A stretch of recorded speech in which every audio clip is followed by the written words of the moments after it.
والصلاة والسلام على عباده الذين اصطفى خصوصا على أفضلهم وخاتم النبيين محمد الأمين وعلى آله وصحبه أجمعين.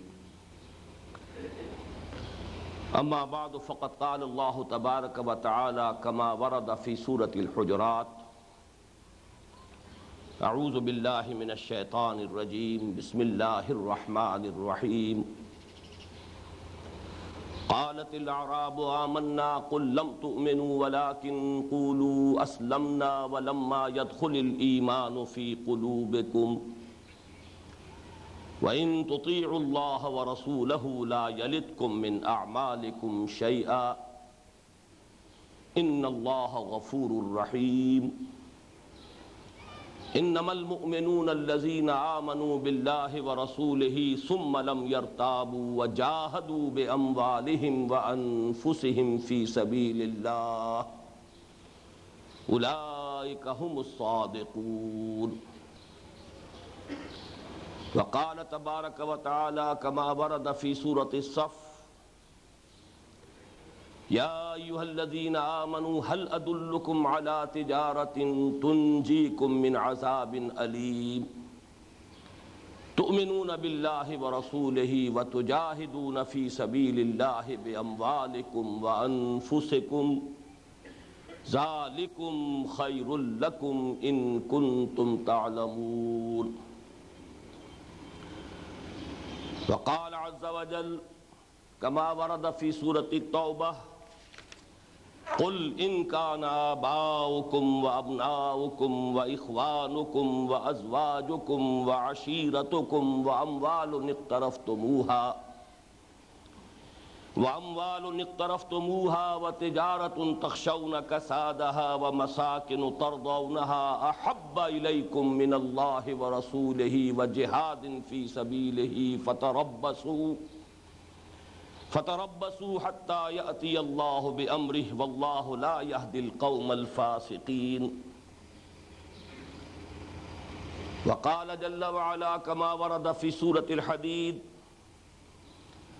يوم يقول المنافقون والمنافقات للذين آمنوا انظرونا نقتبس من نوركم قيل ارجعوا وراءكم فالتمسوا نورا فضرب بينهم بسور له باب باطنه فيه الرحمة وظاهره من قبله العذاب ينادونهم ألم نكن معكم قالوا بلى ولكنكم فتنتم أنفسكم وتربصتم وارتبتم وغرتكم الأماني حتى جاء أمر الله وغركم بالله الغرور فاليوم لا يؤخذ منكم فدية ولا من الذين كفروا مأواكم النار هي مولاكم وبئس المصير.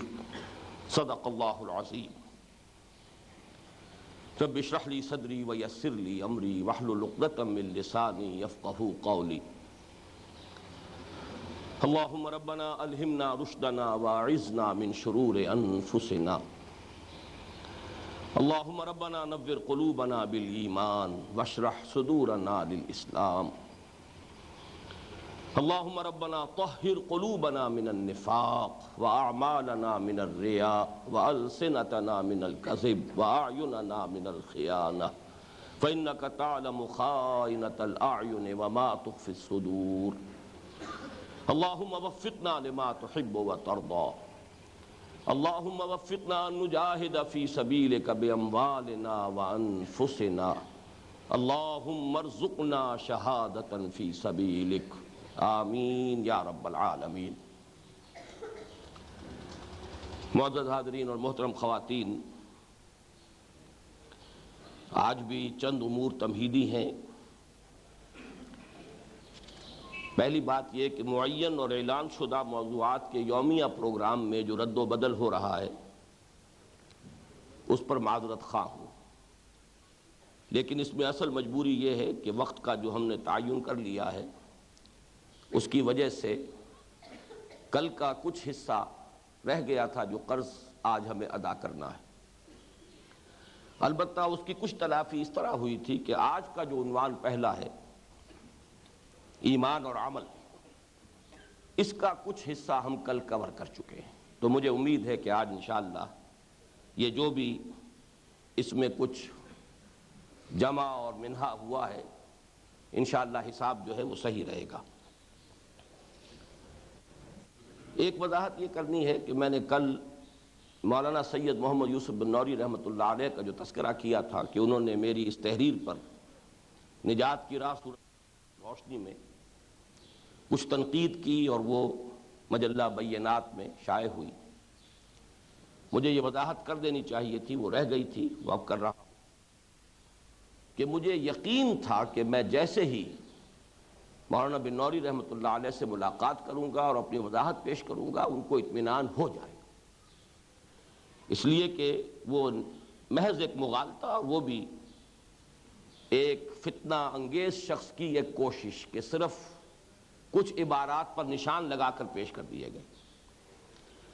مولانا بن نوری رحمۃ اللہ علیہ سے میرے بڑی نیاز مندی کا تعلق رہا ہے، میں ان کے پاس حاضر ہوتا تھا، مشورے طلب کرتا تھا۔ انہوں نے ایک مرتبہ اپنے دورہ حدیث کی کلاس میں مجھے خطاب کی دعوت دی تھی، ان کی یہ پیشکش بھی تھی کہ تم جب بھی کراچی آؤ یہیں دارالعلوم میں قیام کرو، میں ایک کمرہ تمہارے لیے مختص کر دیتا ہوں۔ تو ان باتوں کی بنیاد پر مجھے یقین تھا کہ میں وضاحت پیش کروں گا اور وہ اسے قبول فرما لیں گے، لیکن افسوس یہ ہے کہ اس مضمون کی اشاعت کے چند ہی دن بعد ان کا انتقال ہو گیا۔ ایک اور وضاحت کرنی ہے، بعض ہمارے جو سامعین ہیں نوجوان، ان کی طرف سے بھی کچھ سوالات پیش کیے جا رہے ہیں اور میں سمجھتا ہوں یہ بہت مبارک علامت ہے۔ ہم تو اصل میں فکر کو حرکت میں لانا جو ہے وہی در حقیقت ہمارے پیش نظر ہے، غور و فکر کا مادہ پیدا ہو، سوچیں لعلہم یتفکرون، لیکن یہ کہ ان اجتماعات میں اس کا موقع نہیں نکل سکے گا۔ حضرات مستفسرین یا ہمارے بزرگ ہیں، خاص طور پر انہیں ہم نے دعوت دی ہے، ان کا احسان ہے کہ تشریف لائے ہیں، اس اعتبار سے انہی کا اصل حق ہے۔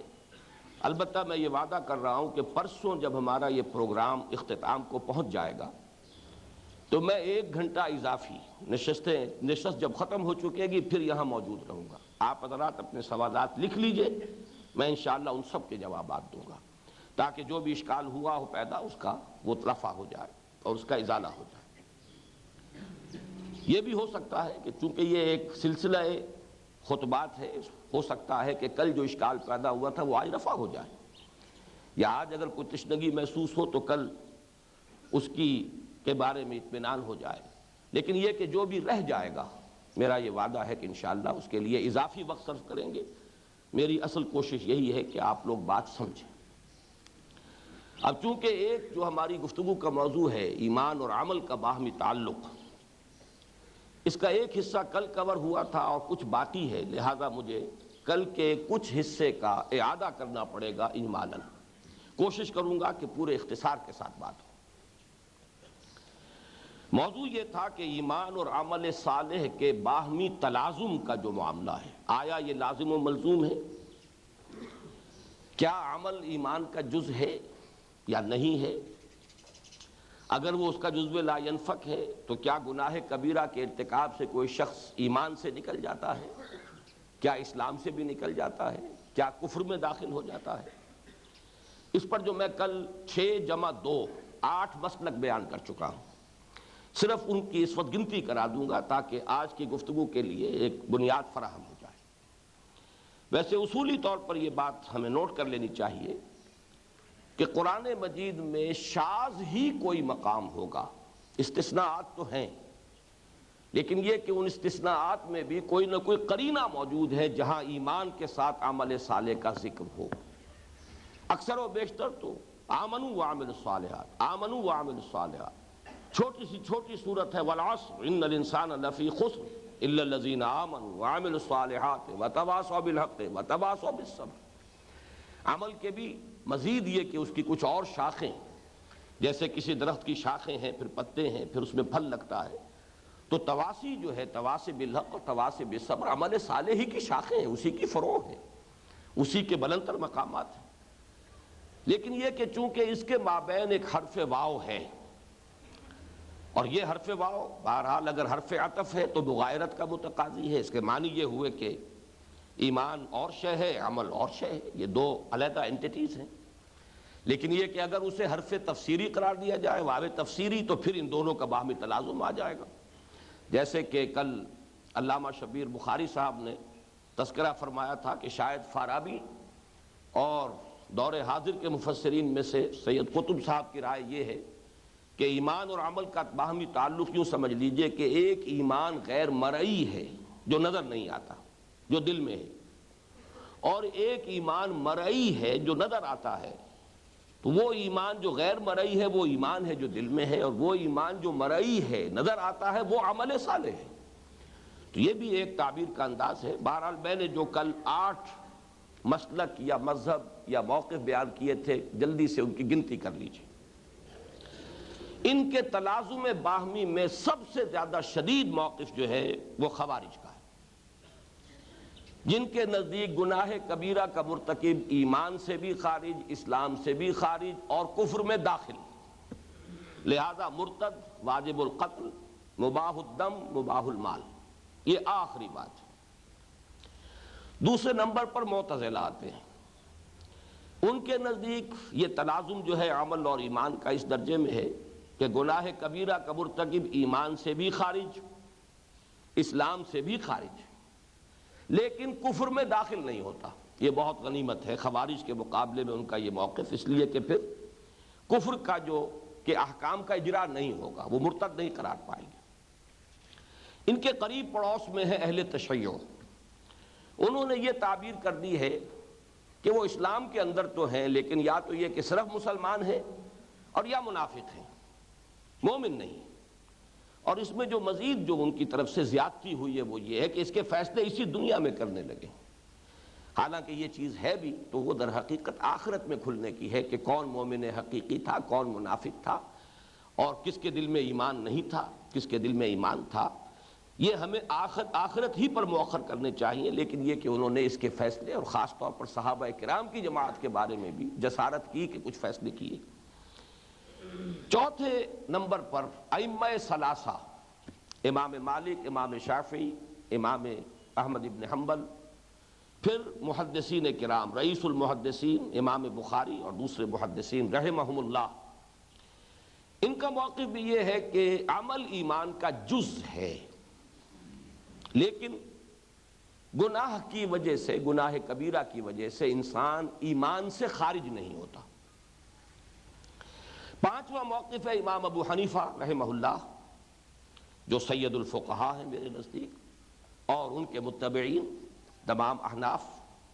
ان کا موقف یہ ہے کہ ایمان کا جز ہے ہی نہیں عمل، عمل ایک علیحدہ انٹیٹی ہے، یہ جز ہے ہی نہیں۔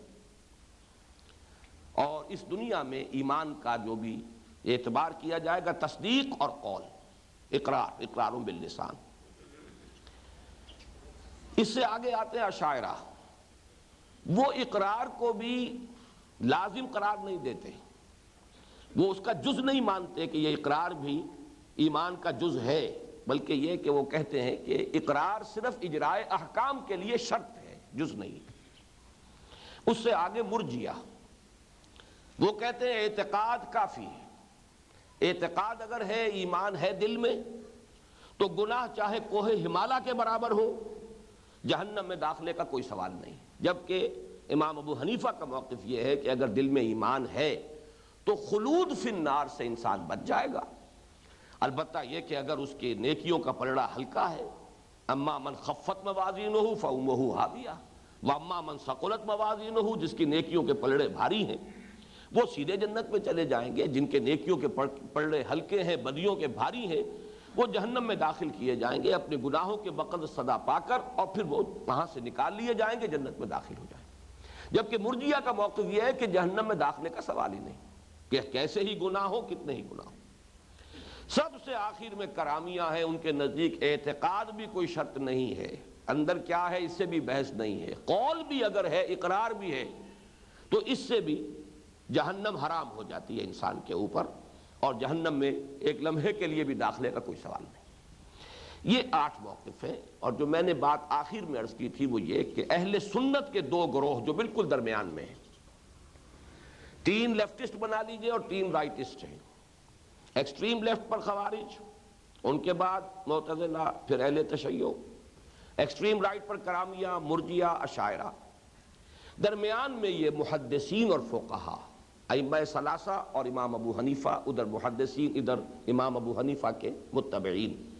اہل سنت کا موقف یہ، ان میں جو بھی اختلاف ہے یہ بیان بھی کیا جاتا ہے، اور حق یہی ہے کہ یہ صرف ظاہری ہے، لفظی ہے، اس میں کوئی بنیادی فرق نہیں، نتیجے کے اعتبار سے کوئی بنیادی فرق واقع نہیں ہوتا۔ البتہ ہمارے ہاں علماء کرام، مفسرین اور جو بھی دینی ہمارے رہنما ہیں، ان پر فقیہانہ اور مفتیانہ انداز جب غالب آ جاتا ہے تو قرآن اور حدیث کی تفسیر، اس میں کچھ ایسے محسوس ہوتا ہے کہ جو آیات انذار کی ہیں، ترہیب کی ہیں، جن میں عمل کی وجہ سے ایمان کی نفی آئی ہے، آیات یا احادیث، یا وہ آیات کہ جن میں خلود فی النار کی وعید آئی ہے، اس کی جو توجیہ کرتے ہیں اور اس کی وضاحت کرتے ہوئے جس قدر اس میں شرطیں عائد کر دیتے ہیں، تو نتیجہ یہ نکلتا ہے کہ وہ ترہیب اور انذار کا رنگ بالکل ختم ہو جاتا ہے۔ یہ ہے اصل میں کہ جہاں پانی مر رہا ہے۔ نتیجہ یہ ہے کہ ہمارے عوام کی عظیم اکثریت وہ در حقیقت کرامیہ کے موقع پر کھڑے ہیں، وہ صرف قول کی بنیاد پر نجات کے 100% امیدوار ہیں۔ اس کی وجہ کیا ہے؟ نوٹ کر لیجئے۔ اس کی وجہ ایک تو یہ ہے کہ من قال لا الہ الا اللہ دخل الجنہ، یہ حدیث آسان بھی ہے، زبان پر بھی ہلکی ہے، کلمتان حبیبتان الی الرحمن خفیفتان علی اللسان ثقیلتان فی المیزان، یہ جملہ جو ہے اتنا عام ہو گیا ہے، من قال لا الہ الا اللہ دخل الجنہ، اور پھر اس پر اضافہ ہوا ہے شفاعت کے تصور کا۔ اب یہ تو اہل علم بتائیں گے، یا وہ جانتے ہیں کہ شفاعت باطلہ اور شفاعت حقہ میں فرق کیا ہے۔ عام آدمی کے نزدیک تو لفظ شفاعت ہے، ایک طرف من قال لا الہ الا اللہ دخل الجنہ، دوسری طرف شفاعت کی امیدوار، جو کچھ بھی ہیں لیکن تیرے محبوب کی امت میں۔ نتیجہ یہ ہوا ہے کہ در حقیقت یہ تو اہل علم کو معلوم ہے کہ امام ابو حنیفہ رحمۃ اللہ علیہ کا موقف کیا ہے اس معاملے میں، اس کے کیا پھر لوازم ہیں، کیا اس کے متضمنات ہیں، کیا اس کے مضمرات ہیں۔ ہمارے ہاں عوام کی عظیم اکثریت جو ہے وہ در حقیقت عملاً کرامیہ کے موقع پر قائم، جو اس سے کچھ آگے بڑھتے ہیں وہ مرجیہ کے موقع پر ہیں کہ ایمان کے ساتھ کسی گناہ کا کوئی نقصان نہیں ہو سکتا، کوہ ہمالیہ کے برابر بھی اگر ہو تو وہ بھی انسان کے لیے جہنم میں داخلے کا کوئی سوال پیدا نہیں۔ اس میں نے کل ایک مثال دی تھی، آپ حضرات کو یاد ہوگا، کہ جس میں جو تعبیر ہے سورہ نساء کی آیت، حضرت مولانا مفتی محمد شفیع رحمۃ اللہ علیہ نے جس طریقے سے پھر بریکٹس میں اضافہ کر کے اس میں جو انذار، آیت نمبر 93 ہے غالباً یہ، جس میں قتل عمد کی وعید آئی ہے، وَمَن يَقْتُلْ مُؤْمِنًا مُتَعَمِّدًا فَجَزَاؤُهُ جَهَنَّمُ خَالِدًا فِيهَا وَغَضِبَ اللَّهُ عَلَيْهِ وَلَعَنَهُ وَأَعَدَّ لَهُ عَذَابًا عَظِيمًا۔ میں کل عرض کر چکا ہوں کہ 5 اسلوب ہیں اس میں ترہیب کے، آدمی لرز اٹھنا چاہیے، لیکن جب ترجموں میں اس کے ترجمانی کرتے ہوئے اضافہ کر دیا جائے گا بریکٹس کے اندر ان الفاظ کا جو میں کل سنا چکا ہوں، تو پھر وہ لرزہ پھر آدمی پر طاری نہیں ہوتا، پھر وہ کیفیت نہیں ہوتی اما من خاف مقام ربہ ونہى النفس عن الہویٰ، پھر تو یہ ہے کہ رجا کا پہلو غالب ہو جاتا ہے۔ اس کی میں آج ایک مثال اور دینا چاہتا ہوں، جیسے کہ میں نے کل عرض کیا تھا، مفتی محمد شفیع رحمۃ اللہ علیہ کا بھی میرے دل میں بہت اونچا مقام ہے، میں کل بھی عرض کر چکا ہوں، ان سے بھی میرے ذاتی مراسم بھی رہے، بہت شفقت فرماتے تھے، میں ان کا پڑوسی بھی رہا ہوں کچھ عرصے۔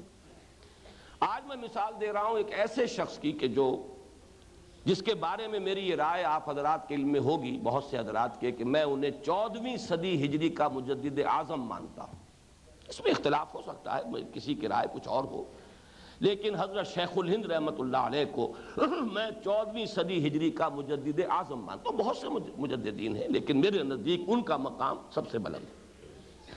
لیکن ان سے بھی اس وقت ایک اختلاف کی، یہاں پر اختلاف کا اظہار کر رہا ہوں، جرات کر رہا ہوں۔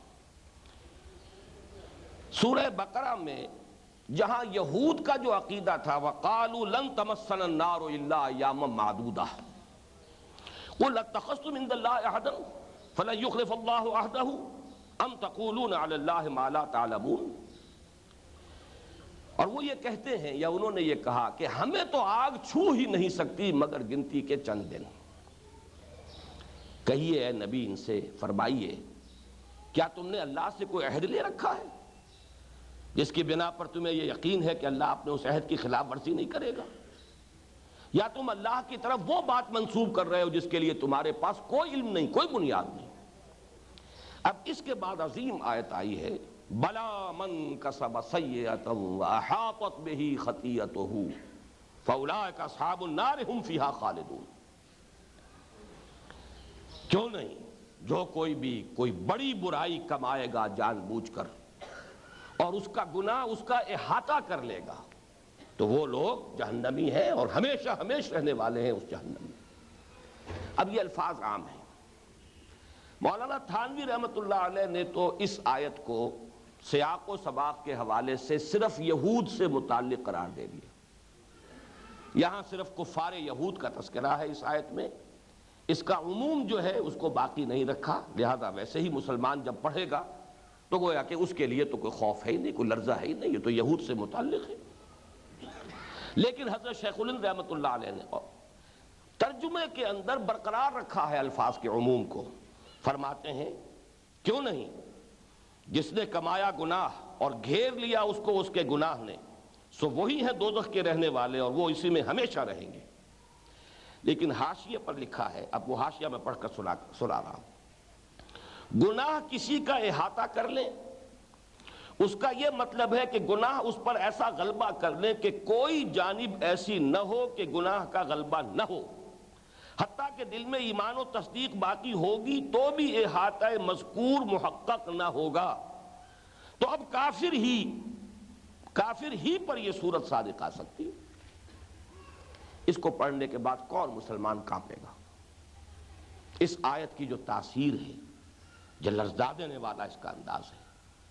ترجمے میں عموم باقی ہے، مولانا تھانوی نے تو ترجمے کے اندر بھی کچھ ایسے اضافے کیے بریکٹ میں کہ جس سے اس کی نوعیت جو ہے بدل جاتی ہے، لیکن حضرت شیخ الہند نے ترجمے کے اندر وہ عموم باقی رکھا، لیکن یہ کہ وضاحت کر دی کہ یہ صرف کفر کی حالت کے اندر ہی ہو سکتا ہے، ورنہ ممکن نہیں۔ بہرحال میں جو کچھ عرض کرنا چاہ رہا ہوں وہ یہ ہے، کل میں عرض کر چکا ہوں کہ ہونا یہ چاہیے کہ ان آیات و احادیث کا ترجمہ کرتے ہوئے، ان کو بیان کرتے ہوئے، ان کا جو بھی مفہوم ہے لفظ اس کو برقرار رکھا جائے، تاکہ اس کے اندر جو ترہیب ہے، انذار ہے، اس کے اثرات اعصاب پر ہوں۔ اما من خاف مقام ربہ ونہى النفس عن الہویٰ کی صورت ابھی پیدا ہو۔ ہاں یہ وضاحت فتویٰ ہے، اصل میں یہ کہ اس کے یہ معنی نہیں ہے کہ وہ کافر ہو گیا، اس کے یہ معنی نہیں ہے کہ ایمان کی نفی مطلق بئی معنی کہ وہ شخص مرتد ہو گیا، واللہ لا یؤمنو واللہ لا یؤمنو واللہ لا یؤمنو، ایمان کی تو نفی ہے مطلق، لیکن یہ کہ یہ اس حقیقی ایمان کی ہے، اس قلبی ایمان کی ہے جس کے سارے فیصلے اللہ کے ہاں جا کر ہوں گے، وہ ایمان جس کی بنیاد پر دنیا میں فیصلہ ہوتا ہے اس کی نفی نہیں ہوتی، یعنی اسلام کے دائرے سے آدمی نہیں نکلتا۔ یہ فتویٰ ہے، اس کی وضاحت ہونی چاہیے، جیسا کہ میں نے کل بھی عرض کیا تھا کہ سورۃ العصر والے کتابچے میں شروع میں نے اب وہ وضاحت جو ہے بڑے جلی الفاظ کے اندر لکھتی ہے۔ اس وضاحت کے بعد کیا ہوگا، بین الخوف والرجاء ایک پوزیشن پیدا ہو جائے گی جو مطلوب ہے۔ ایک طرف دل کانپتا بھی رہے، پتہ نہیں دل کے ایمان کا کیا حال ہے، پتہ نہیں اللہ کے ہاں وہ ایمان جو ہے وہ تسلیم ہوگا نہیں ہوگا۔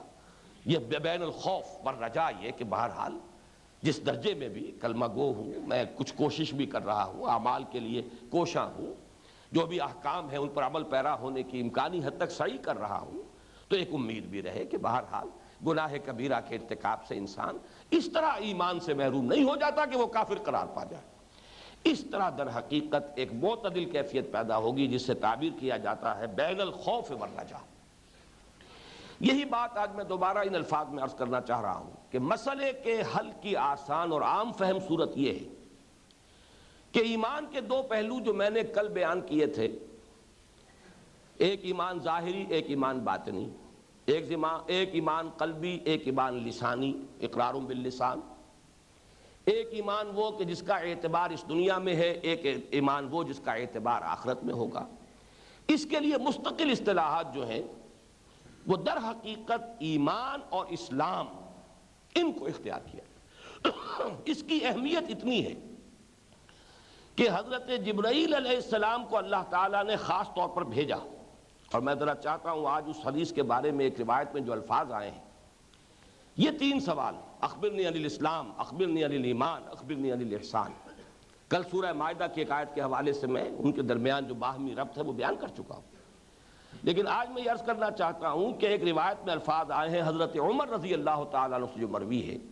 ایک تو یہ کہ یہ عمدۃ القاری اور فتح الباری دونوں میں یہ لکھا ہے کہ یہ حضور کی عمر شریف کے آخری دور کا واقعہ ہے، انسانی شکل میں حضرت جبرائیل علیہ السلام کا آنا مجمع عام کے اندر، اور پھر آ کر آگے بڑھتے چلے جانا، مجمع کو چیرتے ہوئے پورا نقشہ کھینچ دیا حضرت عمر رضی اللہ تعالیٰ عنہ نے، جو روایت ہے مسلم شریف کی اس میں۔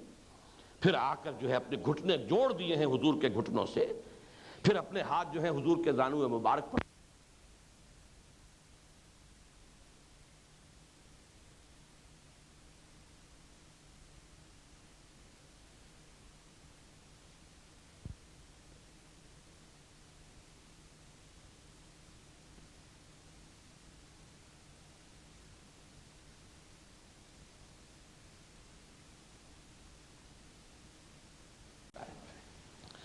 جو روایت حضرت عبداللہ بن عمر سے ہے رضی اللہ تعالیٰ عنہما، اس میں الفاظ ہیں کہ بعد میں جب وہ حضرت جبرائیل چلے گئے، حضور نے فرمایا ھذا جبرائیل جاءکم لیعلمکم دینکم ما اتانی فی صورۃ الا عرفتہ غیر ھذہ الصورہ، یہ جبرائیل تھے جو آئے تھے تمہیں تمہارا دین سکھانے کے لیے۔ اب آپ اندازہ کیجئے عمر شریف کا آخری حصہ ہے، قرآن کا اکثر و بیشتر نازل ہو چکا ہے، لیکن کہیں کوئی ضرورت ہے کہ آئے تھے تمہیں تمہارا دین سکھانے کے لیے۔ اور آپ نے فرمایا کہ جب بھی کبھی انسانی شکل میں جبرائیل آئے ہیں میں نے ہمیشہ پہچان لیا، سوائے اس مرتبہ کے کہ میں بھی نہیں پہچان سکا کہ یہ جبرائیل ہے۔ اسی میں اضافہ ایک روایت میں ہے، ایک طریق میں، اراد ان تعلموا اذ لم تسألوا، اللہ نے یہ چاہا یا جبرائیل نے یہ چاہا کہ تمہیں علم حاصل ہو جبکہ تم خود سوال نہیں کر رہے ہو۔ معلوم ہوا کہ کوئی بات تھی ایسی، اصل میں یہ مسئلہ ایمان کا مسئلہ اور اسلام کا مسئلہ اتنا اہم ہے، اتنا بنیادی ہے کہ جس کے لیے وضاحت اللہ تعالیٰ نے بالخصوص کس طور سے کی ہے حضرت جبرائیل علیہ السلام کو انسانی شکل میں بھیج کر، اور ایک اجتماع عام میں سوال کر کے اخبرنی عن الاسلام، حضور نے جواب دیا، اور اس میں صرف شہادت کا ذکر ہے ایمان میں سے، شہادت ان لا الہ الا اللہ وان محمد رسول اللہ واقام الصلاۃ وایتاء الزکاۃ وصوم رمضان وحج البیت۔ ایمان کیا ہے؟ ان تؤمن باللہ وملائکتہ وکتبہ، یہاں لفظ ایمان آیا۔ پھر یہ کہ اخبرنی عن الاحسان ان تعبد اللہ، اور جیسا کہ میں عرض کر چکا ہوں ایک روایت میں ہے ان تخش اللہ، ایک روایت میں ان تعمل للہ کانک تراہ فإن لم تکن تراہ فإنہ یراک۔ تو یہ میں نے اس وقت چاہا کہ آپ کو اس کی اہمیت جو ہے اس کا اندازہ ہو جائے، اور یہ بات کہ اسے ام السنہ کیوں کہا گیا، کہ بڑا اہم بنیادی مسئلہ، اس دنیا میں مسلمان کس کو سمجھا جائے؟ اسلام کی بنیاد تو ایمان ہے، لیکن اصل ایمان دل میں ہے، وہ ویریفائیبل نہیں ہے، اسے ہم دیکھ نہیں سکتے، اس کے بارے میں نفیاً یا اثباتاً کوئی حکم نہیں لگا سکتے، کوئی مفتی نہیں لگا سکتا، کوئی قاضی نہیں لگا سکتا۔ اصولاً بات کہی جا سکتی ہے، یہ بات ایمان کے منافی ہے، یہ بات ایمان کی نفی کرتی ہے، لیکن کسی فرد معین کے اوپر حکم لگانا کہ اس میں ایمان نہیں ہے، یا مثبت طور پر کسی کو سرٹیفکیٹ دے دینا کہ اس میں ایمان ہے، یہ در حقیقت اس دنیا کا کام ہی نہیں۔ یہ فیصلے اللہ کے ہاں ہوں گے۔ اصل میں اس ایمان اور اسلام کے فرق کو اگر ہم اپنے سامنے رکھیں اور معاملہ اور گفتگو اس کے اندر بھی اس فرق کو ملحوظ رکھیں، اسلام ہے، ایمان ہے۔ اسلام کا دار و مدار اس دنیا سے ہے، ایمان پر سارا دار و مدار آخرت کا ہے۔ یہاں والا اسلام جو ہے اس کا قانونی ایمان ہے جس کا تعلق اقرار باللسان سے ہے، وہ ایمان حقیقی ایمان ہے جس کا تعلق تصدیق بالقلب سے ہے۔ یہ چیزیں اگر واضح رہیں تو پھر کوئی بھی ان چیزوں کے اندر اشکال نہیں ہوگا۔ اب یہ کہ ایمان اور اسلام کے بارے میں جیسا کہ کل ایک سوال بھی کیا گیا تھا کہ بعض جگہوں پر تو صرف اسلام کا تذکرہ بھی اس شان کے ساتھ ہوا ہے، اس آن بان کے ساتھ ہوا ہے کہ رشک آئے گا۔ حضرت ابراہیم، حضرت اسماعیل دونوں دعا کر رہے ہیں، ربنا وجعلنا مسلمین لک ومن ذریتنا امۃ مسلمۃ لک۔ اور ظاہر بات ہے یہ کب دعا کر رہے ہیں؟ جبکہ خانہ کعبہ کی تعمیر کر رہے ہیں باپ بیٹا۔ اس وقت حضرت ابراہیم کی عمر کم سے کم 100 برس ہے، 87 برس کی عمر میں تو حضرت اسماعیل کی ولادت ہوئی۔ اب حضرت اسماعیل اس قابل ہوئے ہیں کہ وہ دست و بازو بن گئے ہیں، تعمیر میں ممد ہیں، معاون ہیں، ساتھ ہیں، تو کم سے کم 100 برس کی عمر بنے گی۔ اس وقت بھی وہ دعا کر رہے ہیں۔ پھر یہ کہ اذ قال لہ ربہ اسلم قال اسلمت لرب العالمین۔ تو اصل میں یہ جان لیجئے کہ قرآن اور حدیث میں بالعموم اسلام اور ایمان کے الفاظ مترادفات کی حیثیت سے آئے۔ یہ کئی جوڑے ہیں اصطلاحات کے، دینی اصطلاحات کے، کہ جن میں ایک اصول جو ہے معین کیا اہل علم نے کہ اس جوڑے کے جو دو فرد ہیں، افراد، اذا اجتمعا تفرقا واذا تفرقا اجتمعا، اگر تو ان کا علیحدہ علیحدہ ذکر آئے گا تفرقا تو وہ معنی میں ایک ہو جائیں گے، اور اگر ایک جگہ ذکر آئے گا اجتماع تو معنی کے اعتبار سے تفرقہ ان میں فرق آ جائے گا۔ تو اس اعتبار سے نوٹ کیجئے کہ ویسے اسلام ہے ایمان کا مظہر خارجی، ایمان ہے اسلام کی اعتقادی بنیاد، یہ دونوں لازم و ملزوم ہیں۔ جیسا کہ میں نے کل بھی عرض کیا تھا کہ مطلوب تو ایمان وہ ہے جو تصدیق بالقلب اور اقرار باللسان دونوں کے ساتھ ہو۔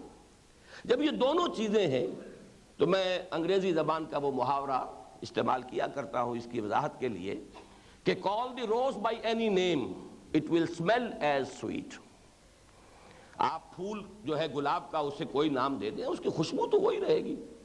جس شخص کے دل میں ایمان ہے، عمل میں اسلام ہے، اسے آپ مومن کہہ لیں، مسلم کہہ لیں، کوئی فرق واقع نہیں ہوتا۔ call the rose by any name it will smell as sweet۔ البتہ یہ کہ جہاں وہ مجتمع ہو گئے ہوں، ایک دوسرے کے تقابل میں آ رہے ہوں، وہاں مفہوم معین کرنا پڑے گا کہ اب یہاں پر ان کے مابین کیا فرق و تفاوت ہے۔ اس اعتبار سے اہم ترین آیت قرآن مجید کی سورہ حجرات کی آیت نمبر 14 ہے۔ روک دو بھائی، نہیں کھلا رہنا دروازہ، یہ بند کر دو، اذان ہم سن لیتے ہیں، یہ مسجد پڑوس کی مسجد ہے۔ وہ آمنا، یہ بدو کہتے ہیں ہم ایمان لے آئے۔ قل، اے نبی فرما دیجئے صلی اللہ علیہ وسلم، لم تؤمنوا، تم ایمان نہیں لائے ہو، ولیکن قولوا اسلمنا، بلکہ یوں کہو کہ ہم اسلام لے آئے ہیں یا ہم نے اطاعت قبول کر لی ہے۔ ولما يدخل الایمان فی قلوبکم، اور ابھی تک ایمان تمہارے دلوں میں داخل نہیں ہوا۔ میں نے عرض کیا یہ اہم ترین مقام ہے قرآن مجید۔ اسلام کا اس بات، ایمان کی نفی نہایت مؤکد، لم تؤمنوا، تم ایمان نہیں لائے ہو، اور لما يدخل الایمان فی قلوبکم، ابھی تک ایمان تمہارے دلوں میں داخل نہیں ہوا۔ البتہ آگے فرمایا وَإِن تُطِيعُوا اللَّهَ وَرَسُولَهُ لَا يَلِتْكُم مِّنْ أَعْمَالِكُمْ شَيْئًا، اگر تم اللہ اور اس کے رسول کی اطاعت کرتے رہو گے اللہ تمہارے اعمال میں سے کچھ کم نہیں کرے گا۔ ان اللہ غفور الرحیم، یقیناً اللہ غفور الرحیم ہے۔ پہلی بات یہ نوٹ کیجئے کہ اس آیہ مبارکہ میں اس سوال کے جواب میں کہ یہ اعراب کون تھے، ایک بنیادی اختلاف ہے۔ امام بخاری رحمہ اللہ اور بہت سے مفسرین کا یہ قول ہے کہ یہ منافقین کا تذکرہ ہے۔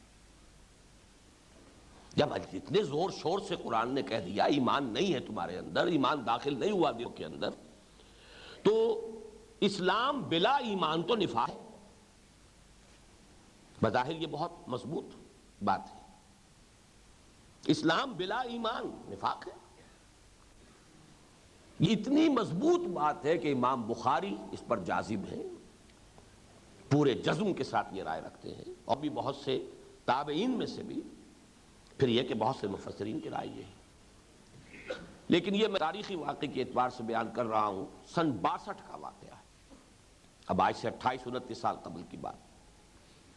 ایک ہی مسجد میں میں اور مولانا عبدالغفار حسن صاحب منٹگمری میں معتکف تھے۔ صبح کا وقت تھا، چاشت کے بعد ذرا گفتگو ہو رہی تھی، علمی مذاکرہ، اس پر بات ہو گئی۔ میں نے کہا اس سے مراد منافق نہیں ہو سکتے۔ انہوں نے کہا نہیں، جزم کے ساتھ منافق مراد ہے، کیونکہ وہ مسلکاً بھی اہل حدیث ہیں، تو امام بخاری رحمۃ اللہ علیہ کی بات تو میں سمجھتا ہوں ان کے لیے تو حرف آخر تھی۔ میں نے دلیل یہ پیش کی کہ منافق کوئی عمل قبول نہیں اللہ کے ہاں۔ یہاں فرمایا جا رہا ہے کہ وَإِن تُطِيعُوا اللَّهَ وَرَسُولَهُ لَا يَلِدْكُم مِّنْ أَعْمَالِكُمْ شَيْئًا، یہ کیسے منافق ہو سکتے؟ یہ منافق ہرگز نہیں، بلکہ میرے نزدیک یہ ایک ایسی کہ قانوناً ایک شخص مسلمان ہے، باطنی طور پر نہ مثبت طور پر ایمان ہے، نہ منفی طور پر نفاق ہے، بلکہ ایک خلا کی سی کیفیت ہے، زیرو لیول ہے۔ میری اس تعبیر کو ذرا بعض طالب علموں نے لکھا بھی ہے کہ آپ ذرا میتھمیٹیکل انداز بھی اختیار کیا کریں، ڈائیگرامیٹک بھی، جیسے کہ علامہ صاحب نے بھی فرمایا کہ یہاں چارٹس وغیرہ میں یہ باتیں آ جائیں، تو یوں سمجھیے کہ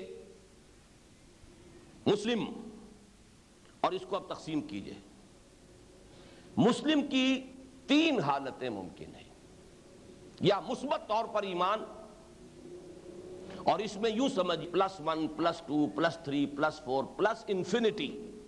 حضرت ابو بکر صدیق کا ایمان ہے وہ پلس انفینٹی پر چلا جائے گا۔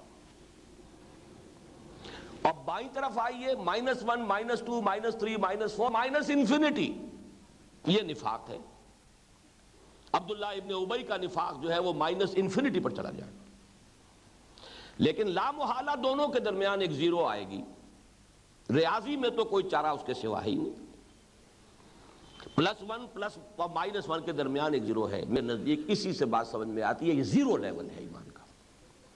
خیر نہ مجھ سے جھگڑتے رہے کہ نہیں ایسا نہیں ہو سکتا، یہ منافق ہیں۔ یہ عجیب اتفاق ہوا، اللہ تعالیٰ کی طرف سے ہوتے ہیں اتفاقات، تو دنیا میں کوئی نہیں۔ جب ہم یہ گفتگو کر رہے تھے، کچھ بحث و تمہیز کی کیفیت تھی، تو اب فوت ہو چکے ہیں مولانا عبدالجلیل صاحب، وہاں محلہ فرید گنج میں جب اہل حدیث حضرات کی ایک بہت بڑی جامع مسجد تھی، اس کے خطیب تھے۔ ان کا ایک شاگرد آیا، امام ابن تیمیہ کی کتاب الایمان، کہ یہ مولانا نے بھیجی ہے کہ آپ لوگ اعتکاف میں ہیں تو ذرا اس کتاب کو بھی دیکھیے کسی وقت۔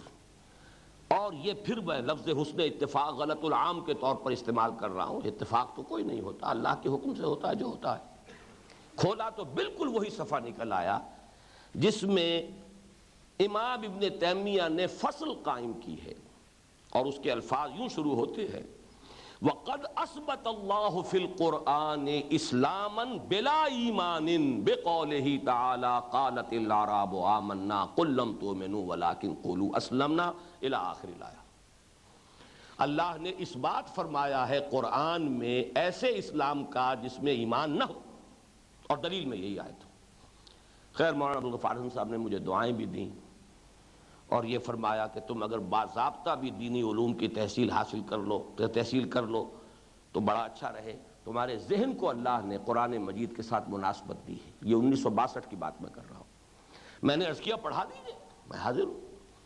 بہرحال نوٹ کر لیجئے، میرے نزدیک امام ابن تیمیہ کی رائے، اور اسی رائے کو پھر پیش کیا ہے ان کے شاگرد رشید حافظ ابن کثیر رحمۃ اللہ علیہ نے، کہ یہ اعراب لیسوا بمنافقین وَإِنَّمَا هُمْ مُسْلِمُونَ لَمْ يَسْتَحْكِمِ الْإِيمَانُ فِي قُلُوبِهِمْ۔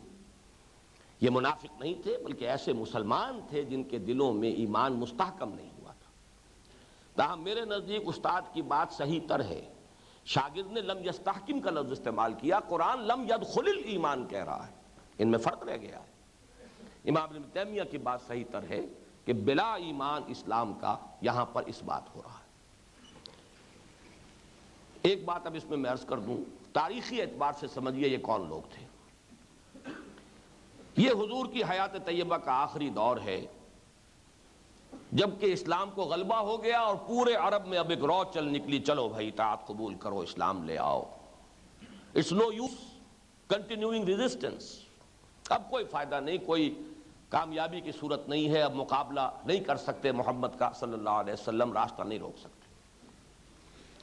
اس وقت وہ لہر چلی ہے، اذا جاء نصر اللہ والفتح ورأیت الناس يدخلون فی دین اللہ افواجا. فوج در فوج، کہاں ایک ایک کے لیے جھولی پسار پسار کر دعائیں مانگتے تھے حضور صلی اللہ علیہ وسلم مکی دور میں. اے اللہ، عمر بن الخطاب اور عمرو بن ہشام میں سے کسی ایک کے ذریعے تو اسلام کو ضرور تقویت دے، کوئی ایک تو میری جھولی میں ڈال ہی دے. کہاں یہ کہ فوج در فوج، قبیلے کے قبیلے آ رہے ہیں. اب اس میں ظاہر بات ہے ایسے لوگ بھی ہو سکتے تھے جو پہلے ایمان لا چکے ہوں لیکن اپنے قبیلے کے خوف کی وجہ سے ابھی تک ظاہر نہ کیا ہو، جس کی میں نے کل آپ کو جس کے بارے میں بیان کیا. ایسے بھی ہو سکتے تھے جو اس وقت صدق دل سے ایمان لے آئے، ایمان ان کے دلوں میں داخل ہو گیا. اسی لیے میں نے ترجمہ کیا یہ بدو کہتے ہیں، یہ سب بدوؤں کی بات نہیں ہے. قالت الاعراب یہاں پر جو ہے تمام بدوؤں کی بات نہیں ہے. سورہ توبہ میں تو اعراب کے بارے میں فرمایا گیا، ان میں بڑے مومن صادق بھی ہیں، موجود ہیں. یہ بدو میں نے اسی لیے اس کا لفظ کا اضافہ کیا. تیسری صورت یہ بھی ہو سکتی ہے کہ ٹھیک ہے اب تو کوئی اور چارہ کار نہیں ہے، اس وقت تو نیوی پاؤ جسے کہتے ہیں، گردن جھکا لو، نبٹ لیں گے بعد میں. یعنی بدنیتی، منفی طور نفاق موجود، لیکن اسلام کا اظہار کیا. ایک چوتھی کیفیت یہ ہے کہ کوئی ایسی بات نہیں، نہ مثبت ایمان ملا ہے، نہ منفی طور پر کوئی بدنیتی ہے، کوئی دھوکہ دینے کا ارادہ ہے، بلکہ ٹھیک ہے سب لوگ چل رہے ہیں، چلیں ابھی چلیں. اب یہ ہے وہ خلا کی کیفیت، یہ سٹارٹنگ پوائنٹ ہے کہ ابھی ایمان بھی داخل نہیں ہوا لیکن بدنیتی بھی نہیں ہے، اس لیے نفاق بھی نہیں ہے. نہ مائنس ویلیو ہے نہ پلس ویلیو ہے، زیرو ویلیو ہے. اب اس کیفیت میں جو فرمایا کہ اگر تم اطاعت کرتے رہو گے اللہ کے اور اس کے رسول کی تو تمہارے عمل میں کوئی کمی نہیں کرے گا، یہ ایک بہت بڑی بشارت ہے ہمارے لیے، بہت بڑی خوشخبری ہے. کیوں کہ ہم اگر اپنے ایمان کا جائزہ لیں تو ہمارا حال اکثر و بیشتر وہی ہے. اس وقت تو ایمان کی ایک رو چلی تھی، اب ایمان کی ایک وراثتاً سلسلہ جو ہے منتقل ہو رہا ہے، نسلاً بعد نسل. یہ کوئی ہمارا چوائس تو نہیں، ہم نے خود اپنے فیصلے سے تو اسلام قبول نہیں کیا، بلکہ بالکل اسی طریقے سے. البتہ خدا نہ خواستہ نفاق بھی نہیں ہے، اللہ یہ کہ جن کے دل میں ہو وہ دوسری بات ہے. اکثر و بیشتر لوگ منافق بھی نہیں ہیں، مومن بھی نہیں ہے، منافق بھی نہیں ہے. لیکن اس حال میں بھی اگر اطاعت کرتے رہیں گے تو اللہ تعالیٰ اطاعت کو قبول فرما لے گا. بہت بڑی بشارت ہے. اور چونکہ یہ اصولی اعتبار سے ایک رعایت ہے، کنسیشن ہے. قانون تو یہ ہونا چاہیے کہ ایمان کے بغیر کوئی اطاعت قبول نہ ہو، لیکن یہاں اللہ تعالیٰ نے رعایت کی ہے، اس لیے آیت کو ختم کیا ان اللہ غفور الرحیم. اللہ غفور اور رحیم ہے، یہ اس کی شان غفاری کا سطح ہے، یہ اس کی شان رحیمی کے طفیل تمہارے ساتھ رعایت کی جا رہی ہے کہ اگرچہ ایمان تمہارے دلوں میں ابھی داخل نہیں ہوا لیکن کہ اگر اطاعت کرتے رہو گے تو اللہ تعالیٰ تمہاری اطاعت کو قبول فرما لے گا. اس میں البتہ 2 پوائنٹس اور میں عرض کر دوں جلدی سے، پھر آگے بڑھوں گا. نمبر 1 یہ کہ یہ حالت مستقل نہیں ہو سکتی. یہ سمجھانے کے لیے بغرض تفہیم زیرو لیول میں کہہ رہا ہوں. زیرو لیول پر آدمی زیادہ دیر قائم رہ نہیں سکتا. ثبات ایک تغیر کو ہے زمانے میں، سکون محال ہے قدرت کے کارخانے میں. آدمی یا ادھر جائے گا یا ادھر جائے گا، یا منفی کی طرف اس کی پیش قدمی ہوگی اور یا مثبت جانب میں ہوگی. لیکن سمجھانے کے لیے یہ بات سٹارٹنگ پوائنٹ کے اعتبار سے یہ بہت اہم ہے. البتہ اس میں استثناء ہے، وہ میں بعد میں عرض کروں گا. وہ استثناء کہ یہ زیرو پوائنٹ پر بھی آدمی مستقل کھڑا رہ سکتا ہے، ایک استثنائی کیفیت ہے، وہ بعد میں بیان کروں گا. لیکن یہاں قاعدہ کلیہ بیان کر رہا ہوں کہ یہ در حقیقت نظری اعتبار سے، اصولی اعتبار سے ایک حقیقت بیان کی گئی ہے کہ جو گویا کہ نقطہ آغاز ہے. ورنہ یا تو آدمی چلے گا دائیں طرف ایمان کی طرف، یا آگے بڑھے گا بائیں طرف اور نفاق کی طرف. دوسرے یہ کہ اس آیت میں جو بہت بڑی بشارت آئی ہے اس کے ساتھ ایک انذار بھی بریکٹ کر لیجئے، اور وہ یہ کہ اطاعت صرف اطاعت کلی کو کہتے ہیں. طے کر لے آدمی کہ جزوی اطاعت کرنی ہے تو وہ اطاعت نہیں ہوگی. کبھی غلطی ہو گئی، خطا ہو گئی، گناہ کا صدور ہو گیا، توبہ کر لے انسان، یہ بالکل دوسری بات ہے. طے کر لے کہ مجھے جزوی اطاعت ہی کرنی ہے، کچھ احکام قبول ہے کچھ نہیں قبول، تو یہ اطاعت نہیں ہے. افتؤمنون ببعض الکتاب وتکفرون ببعض فما جزاء من یفعل ذلک منکم الا خزی فی الحیاۃ الدنیا وَيَوْمَ الْقِيَامَةِ يُرَدُّونَ إِلَىٰ أَشَدِّ الْعَذَابِ۔ تو کیا تم ہماری کتاب کے ایک حصے کو مانتے ہو، ہماری شریعت احکام کے، اور ایک حصے کو رد کر دیتے ہو؟ تو جو کوئی بھی یہ طرز عمل اختیار کرے گا اس کی کوئی سزا نہیں ہے اس کے سوا کہ دنیا میں ذلیل و خوار کر دیے جائیں اور آخرت میں شدید ترین عذاب میں جھونک دیے جائیں۔ تو میرا طریقہ یہی ہے کہ جہاں یہ بشارت سناتا ہوں کہ اگر ہم اپنے گریبانوں میں جھانکیں اور دیکھیں کچھ خلاصہ ہے، کوئی یقین والی بات تو نظر نہیں آ رہی، تو گھبراؤ نہیں، اس لیے کہ بغیر اس کے بھی اللہ تعالیٰ اطاعت قبول کر لے گا۔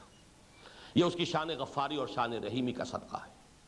لیکن اطاعت جو ہے، اطاعت نام ہے اطاعت کلی کی، ادخلوا فی السلم کافہ، اسلام میں بھی داخلہ جو ہے وہ کل کا کل سموچا پورا کا پورا داخلہ ہوگا۔ ہاں خطا ہو جائے، کبھی غلبہ جذبات کے تحت، کبھی ماحول کے اثرات کے تحت، کبھی غفلت اور نسیان اور ذہول کے باعث وہ ہو جائے، وہ کوئی بات نہیں، اس میں آدمی جو ہے توبہ کرتا ہے، اللہ معاف فرمانے والا ہے۔ انما التوبۃ علی اللہ للذین یعملون السوء بجہالۃ ثم یتوبون من قریب۔ اللہ نے اپنے ذمے لیا ہے توبہ قبول کرنا اپنے ان بندوں کی کہ جو جہالت میں، نادانی میں، جذبات کی رو میں بیٹھ کر بہہ کر کوئی غلط حرکت کر بیٹھتے، پھر جلدی ہی توبہ کر لیتے۔ اب آئیے، کل کے قرض میں ابھی ایک چیز اور باقی ہے،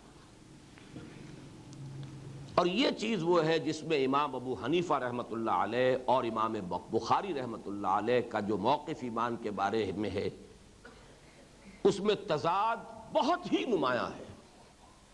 اگرچہ وہ تضاد ظاہری ہے، وہ میں عرض کر دوں گا، اس میں بھی موافقت ہے، لیکن بظاہر تو بعد المشرقین کا معاملہ ہے، اور وہ یہ ہے کہ رئیس المحدثین امام بخاری رحمہ اللہ فرماتے ہیں ایمان کے بارے میں یزید و ینقص، وہ بڑھتا بھی ہے گھٹتا بھی، اور سید الفقہاء امام ابو حنیفہ رحمہ اللہ فرماتے ہیں لا یزید ولا ینقص، نہ کم ہوتا ہے نہ بڑھتا۔ میں لفظ دوبارہ استعمال کروں، بظاہر تضاد، انتہائی تضاد، بظاہر بعد المشرقین، بلکہ بڑے تاکیدی الفاظ۔ اب اس اشکال کا حل کیا ہے؟ اس میں سب سے پہلے تو میں امام بخاری کے موقف میں جو تائید ہے اس کی چند آیات آپ کو سنا رہا ہوں۔ قرآن سے ثابت ہے ایمان کا اضافہ۔ سورہ آل عمران کی آیت نمبر 173، جب لوگوں سے، اہل ایمان سے کہا گیا کہ ان الناس قد جمعوا لکم، بڑی جمعیت آ گئی ہے تمہارے خلاف، بہت سے لوگ جمع ہو کر آ گئے ہیں، بڑا لشکر آ گیا ہے، فخشوہم، تو ڈرو ان سے، زادہم فزادہم ایمانا، ان کے ایمان میں اور اضافہ ہو گیا۔ سورہ انفال میں فرمایا وَإِذَا تُلِيَتْ عَلَيْهِمْ آيَاتُهُ زَادَتْهُمْ ایمانا، جب انہیں اللہ کی آیات پڑھ کر سنائی جاتی ہیں ان کے ایمان میں اضافہ ہو جاتا ہے۔ سورہ احزاب میں فرمایا وَلَمَّا رَأَى الْمُؤْمِنُونَ الْأَحْزَابَ قَالُوا هَذَا مَا وَعَدَنَا اللَّهُ وَرَسُولُهُ وَصَدَقَ اللَّهُ وَرَسُولُهُ وَمَا زَادَهُمْ إِلَّا إِيمَانًا وَتَسْلِيمًا۔ وہ 12,000 کا لشکر تین اطراف سے جو گھیرے پڑا ہوا تھا مدینہ منورہ کو، اور محسوس ہوتا تھا کہ جیسے ایک دیا جل رہا ہے، اب بجھا کہ اب بجھا، اے آندھیو سنبھل کے چلو، اس دیار میں امید کے چراغ جلائے ہوئے ہیں ہم، ایسا جھکڑ 12,000 کا لشکر۔ لیکن یہ کہ اہل ایمان، منافقین کا نفاق ظاہر ہو گیا، انہوں نے صاف کہا ہمیں جھوٹے اور وعدے کیے گئے، ہم سے سبز باغ دکھائے گئے، ما وعدنا اللہ ورسولہ الا غرورا، جو وعدے بھی کیے اللہ نے اور اس کے رسول نے وہ دھوکہ ثابت ہوئے۔ ہم سے کہا تھا قیصر و کسریٰ کے خزانے تمہارے قدموں میں آئیں گے، حال یہ ہے کہ ہم قضائے حاجت کے لیے نہیں نکل سکتے گھروں سے۔ منافقین کا نفاق ظاہر ہو گیا، لیکن اہل ایمان کا وَلَمَّا رَأَى الْمُؤْمِنُونَ الْأَحْزَابَ قَالُوا هَذَا مَا وَعَدَنَا اللَّهُ وَرَسُولُهُ وَصَدَقَ اللَّهُ وَرَسُولُهُ وَمَا زَادَهُمْ إِلَّا إِيمَانًا وَتَسْلِيمًا۔ ان میں تو اضافہ ہوا ایمان میں اور اسلام اور تسلیم اور سپردگی، سپردم بے تو مایا خیش رہا۔ سورہ توبہ میں فرمایا وَإِذَا مَا أُنزِلَتْ سُورَةٌ فَمِنْهُمْ مَنْ يَقُولُ أَيُّكُمْ زَادَتْهُ هَٰذِهِ إِيمَانًا فالذین آمنوا فزادتهم ایمانا وهم یستبشرون واما الذین فی قلوبهم مرض فزادتهم رجسا الی رجسهم وماتوا وهم کافرون۔ یہ منافقین جو ہے استہزاء کیا کرتے تھے جب کوئی نئی صورت نئی آیات نازل ہوتی تھی، حضور وہی سناتے تھے کہ یہ تازہ وحی آئی ہے، تو استہزاء کہتے تھے منافق بھئی کس کس کے ایمان میں اضافہ ہوا؟ اس کا جواب دیا جا رہا ہے جو تو واقعی صاحب ایمان ہے ان کے ایمان میں تو لازماً اضافہ ہوتا ہے جو بھی نئی وحی آتی ہے اس کے ذریعے سے۔ البتہ جن کے دلوں میں روگ ہے تو قرآن کی نئی آیات کے نزول سے بھی ان کے رجس، ان کی گندگی ہی میں اضافہ ہوتا ہے، اس لیے کہ قرآن کی شان ہی ہے یضل بہ کثیرا ویہدی بہ کثیرا۔ ایک طرف تو یہ آیات ہیں جو ثابت کر رہی ہیں کہ ایمان بڑھتا ہے، کمی کے لیے احادیث نبویہ نہایت صراحت سے گناہوں سے دل سیاہ ہو جاتا ہے۔ دل ہی تو ہے نا ایمان کا جو مسکن کہہ لیں، وہ طاق کمشکات فیہا مصباح المصباح فی زجاجہ، وہ کہاں ہے؟ یہی تو سینہ ہے، اسی میں تو دل ہے، اسی دل میں ایمان ہے۔ ایک گناہ کیا داغ پڑ گیا، توبہ کی تو دھل گیا، توبہ نہیں کی پھر گناہ کیا پھر داغ، پھر گناہ کیا پھر داغ، یہاں تک کہ سیاہ ہو گیا دل، اور حضور نے اپنی مٹھی بند کر کے فرمایا پھر دل اس طرح بند ہو جاتا ہے جس پر کہ پھر مہر کر دی جاتی، ختم اللہ علی قلوبہم وطبع اللہ علی قلوبہم، حدیث سے ثابت ہے۔ اور ایک عام اصول بھی علماء کا، المعاصی برید الکفر، معصیت جو ہے وہ کفر ہی کی ڈاک ہے، معصیت سے کفر کے پیغامات ہوائیں آنی شروع ہو جاتی ہیں، جب مسلسل آتے جائیں گے تو کفر کا جو ہے ایمان کا زوال ہو جائے گا، ایمان زائل ہو جائے گا اور کفر ڈیر لگا لیں گے۔ اس کا علاج صرف ایک ہے، نوٹ کر لیجئے، اور یہاں واقعہ یہ ہے مجھ پر امام ابو حنیفہ رحمۃ اللہ علیہ کی جو عظمت ہے وہ اصلاً یہاں منکشف ہوئی ہے ایمان کے بارے میں۔ اس کی وجہ کیا ہے؟ میں بار بار جو کہہ رہا ہوں سید الفقہاء، دل کی گہرائی سے کہہ رہا ہوں، میرا یہ اذعان ہے کہ جس قدر اللہ نے قانون اور دستور کا سینس دیا تھا حضرت امام ابو حنیفہ رحمۃ اللہ علیہ کو، وہ میرے علم کی حد تک کسی دوسرے شخص میں، قانون دستور، اس کا ایک خاص سینس ہوتا ہے، اس کی ایک خاص سمجھ ہوتی ہے۔ چونکہ وہ فقیہ ہیں، ان کی نگاہ ہر وقت معاملات کے قانونی پہلو پر ہے، اور قانونی پہلو جو ہے ایمان یعنی اسلام، وہ یقیناً جامد ہے، نہ گھٹتا ہے نہ بڑھتا ہے، اس لیے کہ اس اسلام کے ذریعے سے در حقیقت انسان کو اسلامی معاشرے یا اسلامی ریاست میں ایک لیگل اور کانسٹیٹیوشنل سٹیٹس حاصل ہوتا ہے، اس کے حقوق ہیں، مسلمان کی حیثیت سے معاشرے کے اندر اس کے حقوق ہیں، اسلامی ریاست میں اس کے حقوق ہیں، ان میں تمام مسلمان برابر ہیں، قانونی سطح پر تمام مسلمان برابر ہیں، قانونی سطح پر اسلام بالکل مساوی ہے، جس کی مثال میں یہ دیا کرتا ہوں سادہ ترین، بڑی آسانی سے سمجھ میں آنے والی، کہ اگر، اور میں انتہائی چیزیں جمع کر رہا ہوں اس میں، اگر بالفرض ابو بکر صدیق رضی اللہ تعالی عنہ جو سید المومنین ہیں، اور عبداللہ ابن ابی علیہ ما علیہ جو رئیس المنافقین ہے، بالفرض یہ ایک باپ کے بیٹے ہوتے تو وراثت میں حصہ برابر ملتا، ابو بکر کو زیادہ نہ ملتا، عبداللہ ابن ابی کو کم نہ ملتا، وراثت میں برابر۔ بڑے سے بڑا متقی ہو ایک بھائی اور دوسرا جو ہے فاسق و فاجر ہے مسلمان، وراثت میں دونوں کا حصہ برابر۔ یہ ہے وہ قانونی سطح، ایمان کا قانونی پہلو، لا یزید ولا ینقص، یہ ایک لیگل کانسٹیٹیوشنل سٹیٹس ہے جو جامد مطلق ہے، نہ گھٹتا ہے نہ بڑھتا ہے، اور اس کے سوا کوئی صورت ہے ہی نہیں۔ آج کی دنیا میں ہم کہیں گے شہری حقوق، ریاست کے شہریوں کے جو حقوق ہیں، تمام مسلمان ایک دوسرے سے برابر ہیں، المسلم کفو لکل مسلم، ہر مسلمان کفو ہے ایک دوسرے کا، برابر ہے، کانسٹیٹیوشنل رائٹس سب کے برابر۔ قانونی حقوق سب کے برابر ہیں۔ یعنی ایمان کا قانونی پہلو جسے ہم اسلام سے تعبیر کر رہے ہیں، اس سطح پر سب مسلمان برابر ہیں، لیکن وہ حقیقی ایمان جو اندر ہے، کون کہہ سکتا ہے کہ وہ نہ گھٹتا ہے نہ بڑھتا ہے؟ قرآن مجید کی ان سری آیات کے ہوتے ہوئے وہ ایمان تو گھٹتا بھی ہے بڑھتا بھی ہے۔ ہر شخص کا ذاتی تجربہ ہے۔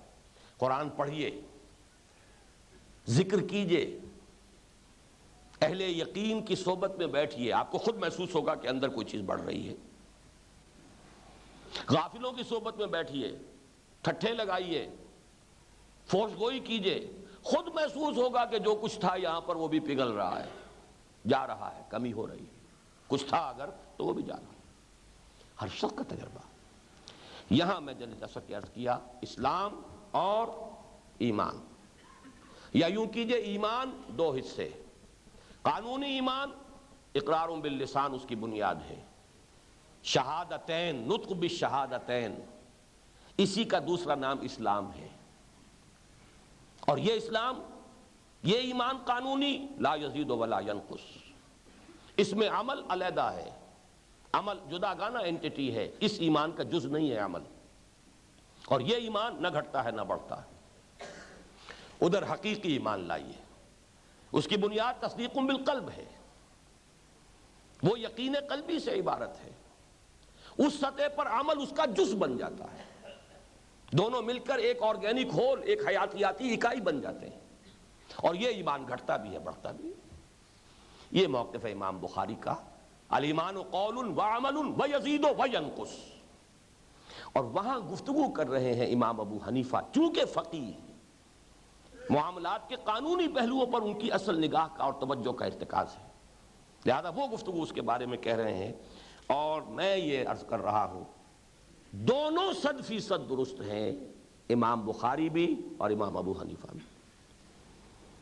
تضاد ظاہری بود المشرقین والا، اور 100% دونوں درست، لیکن کس توجیہ کے اعتبار سے کہ ایک بات کر رہا ہے قانونی ایمان یا اسلام کی، دوسرا بات کر رہا ہے حقیقی ایمان یا یقین قلبی کی۔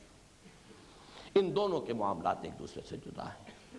میں نے ایمان اور عمل کے موضوع پر جو کچھ مجھے عرض کرنا تھا، اللہ کے فضل و کرم سے اس کی تکمیل کر لی۔ اب آج کے دو موضوعات ہیں، اور مجھے شدید احساس ہے کہ وقت ہمارے پاس بہت کم ہے۔ دیکھیے، ان میں سے ایک کور کر سکیں تو ایک کو پھر کل اس کو قرض رکھنا ہوگا۔ پہلا ہے ایمان اور جہاد۔ سورہ حجرات کی ہم نے آیت نمبر 14 پڑھی، اب نمبر 15 پہ آ جائیے۔ اور یہ اس اعتبار سے اہم ترین ہے کہ اسلام اور ایمان کو علیحدہ کرنے کے بعد اب اس میں ایمان کو ڈیفائن کیا جا رہا ہے۔ انما المؤمنون الذین آمنوا باللہ ورسولہ ثم لم یرتابوا وجاہدوا باموالہم وانفسہم فی سبیل اللہ اولئک ھم الصادقون۔ نوٹ کیجئے، اول و آخر اسلوب حصر ہے، انما کلمہ حصر ہے۔ مومن تو صرف وہ ہیں، جیسے ہم کہیں زید عالم ہے اور کہیں زید ہی عالم ہے، زمین و آسمان کا فرق ہو گیا۔ زید عالم ہے، دوسرے بھی ہیں، ہو سکتے ہیں، زید ہی عالم ہے، دوسروں کی نفی ہو گئی۔ انما المومنون، مومن صرف وہ ہیں، کون ہیں؟ جو دو پری کوالیفیکیشنز پوری کریں۔ الذین آمنوا باللہ ورسولہ ثم لم یرتابوا، جو ایمان لائے اللہ پر اور اس کے رسول پر پھر شک میں نہیں پڑے۔ یہ یقین کی تعبیر کے لیے اس سے زیادہ خوبصورت الفاظ ہو ہی نہیں سکتے، بلکہ مثبت طور پر لفظ یقین آتا تو وہ زور پیدا نہ ہوتا جتنا ثم لم یرتابوا، پھر شک میں ہرگز مبتلا نہیں ہوئے۔ یہ ایک پری کوالیفیکیشن ہے ٹو کوالیفائی ایز اے مومن، ریئل مومن، حقیقی مومن قرار پانے کے لیے پہلی شرط۔ اور دوسری شرط وَجَاهَدُوا بِأَمْوَالِهِمْ وَأَنفُسِهِمْ فِي سَبِيلِ اللَّهِ، اور وہ جہاد کریں اپنے مالوں کے ساتھ، اپنی جانوں کے ساتھ اللہ کی راہ۔ یہ دوسری شرط لازم ہے ایمان حقیقی کے لیے، کوالیفائی کرنے کے لیے۔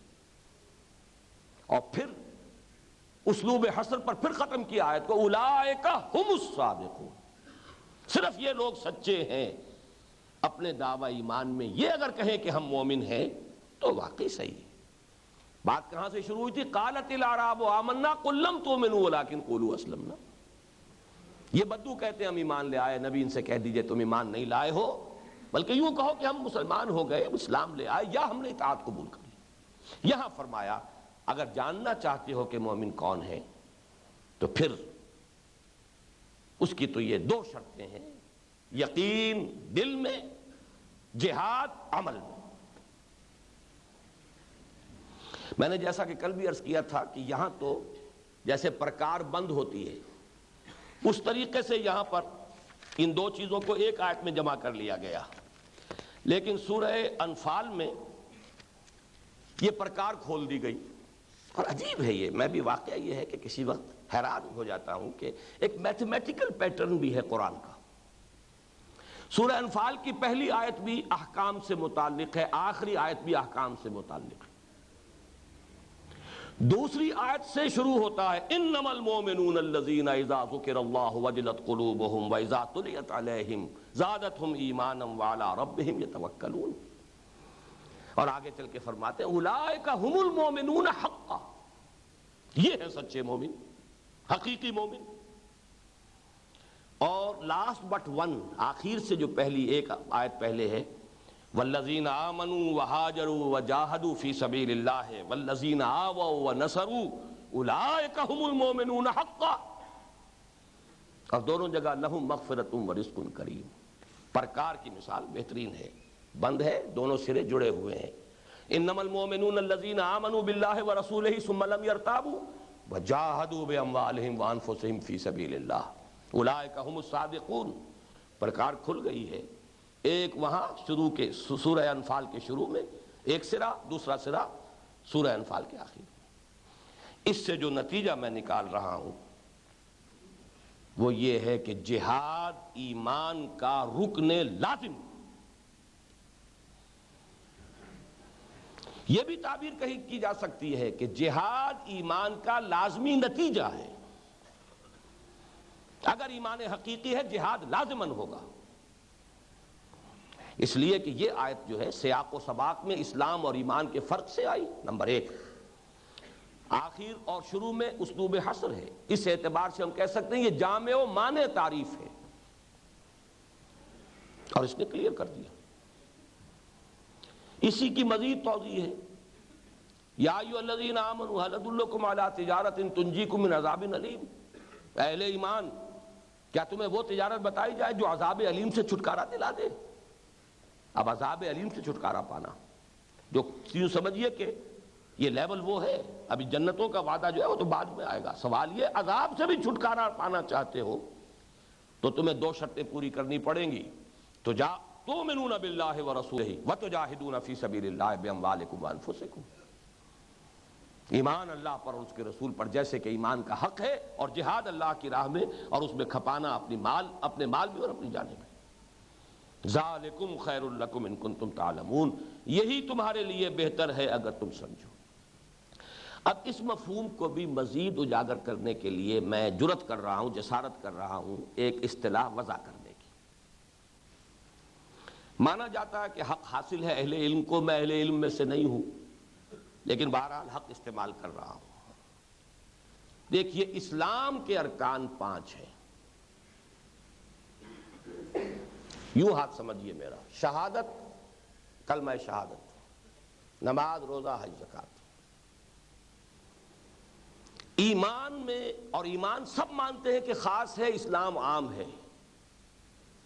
ایمان میں 2 چیزیں اور ایڈ ہو جائیں گی اس شہادت سے بھی ادھر، یہ ہے یقین قلبی، اور ان 4 اعمال کے بعد ادھر اضافہ جہاد فی سبیل اللہ. تو اسلام کے ارکان 5، ایمان کے ارکان 7.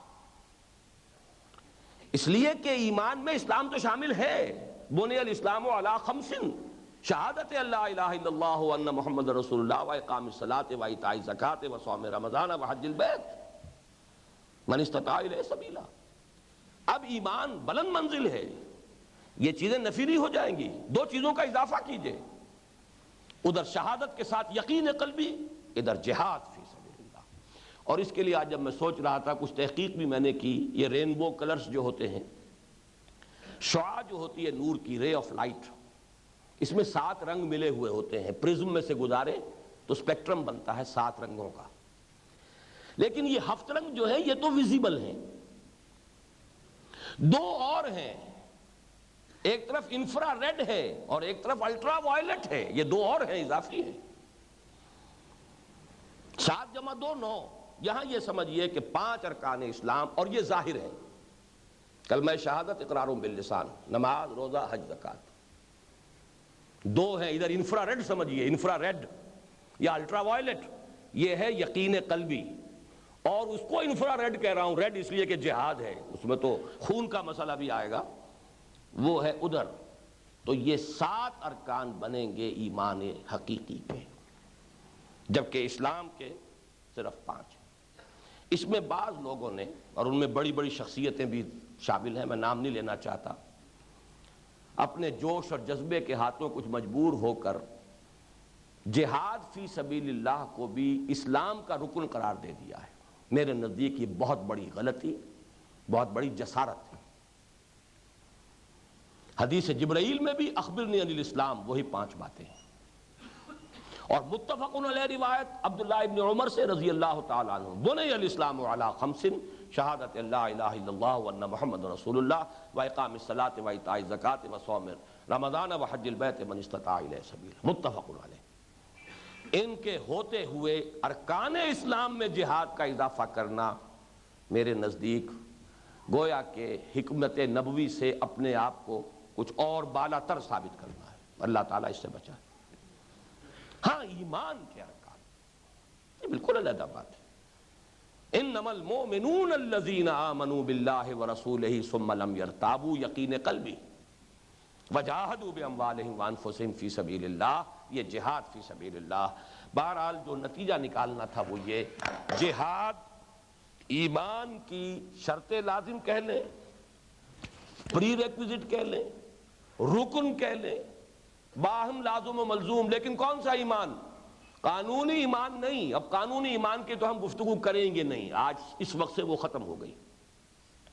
اب جو بھی ہے، کل بھی گفتگو ہوگی، پرسوں بھی ہوگی، اور اب بھی جو ہونی ہے وہ حقیقی ایمان سے بحث ہے ساری۔ اس حقیقی ایمان کا رکن لازم ہے جہاد فی سبیل اللہ۔ اب اس کے بارے میں چند باتیں میں تیزی کے ساتھ عرض کر دوں۔ ان موضوعات پر 2 گھنٹے 4 گھنٹے کے میرے درس تقریریں موجود ہیں۔ اس وقت تو یوں سمجھئے کہ میں خلاصے بیان کر رہا ہوں۔ جہاد کے بارے میں 4 مغالطے ہیں جو مسلمانوں کو لاحق ہیں، ظلمات بعضھا فوق بعض، مغالطے پر مغالطہ، گمراہی پر گمراہی۔ پہلا مغالطہ یہ کہ جہاد کے معنی جنگ ہے، جڑ ہی غلط۔ جہاد اور قتال 2 اصطلاحات ہیں قرآن کی، اگرچہ یہ بھی اسی طرح ہے، اذا اجتمع تفرقا واذا تفرقا اجتمع، لیکن یہ کہ ان کا ہر ایک کا اپنا علیحدہ مفہوم اور کنوٹیشن ہے۔ جہاد کے معنی کیا ہے وہ میں بعد میں عرض کروں گا، لیکن جہاد لازماً جنگ نہیں ہے، جبکہ ہمارے ذہنوں میں بیٹھا ہوا جہاد کے معنی جنگ۔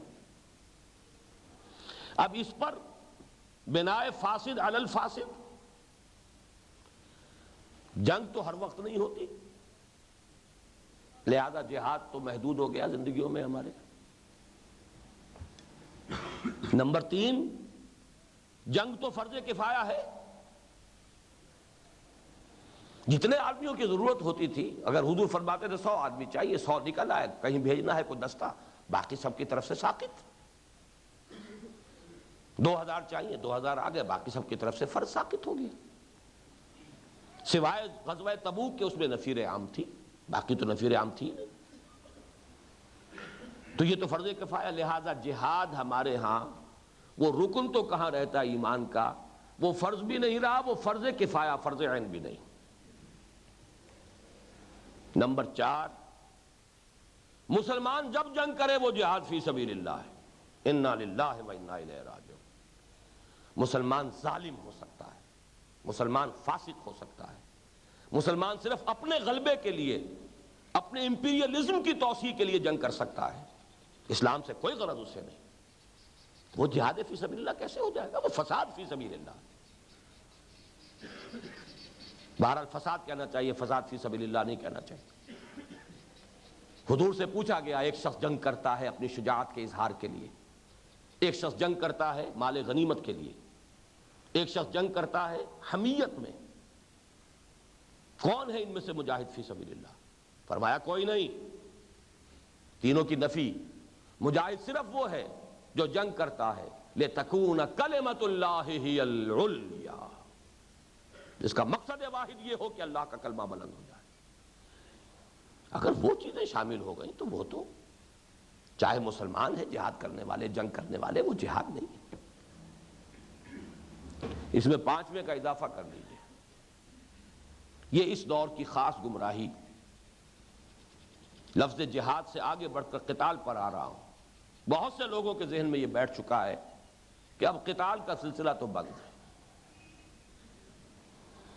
وہ غلام احمد قادیانی تو ایک انتہا پر گیا تھا کہ دی کے لیے حرام ہے اب دوستوں قتال، لیکن بہرحال وہ تو اب دائرہ اسلام سے خارج ہے، مسلمان اس کی بات سے تو کوئی تاثر نہیں لیں گے۔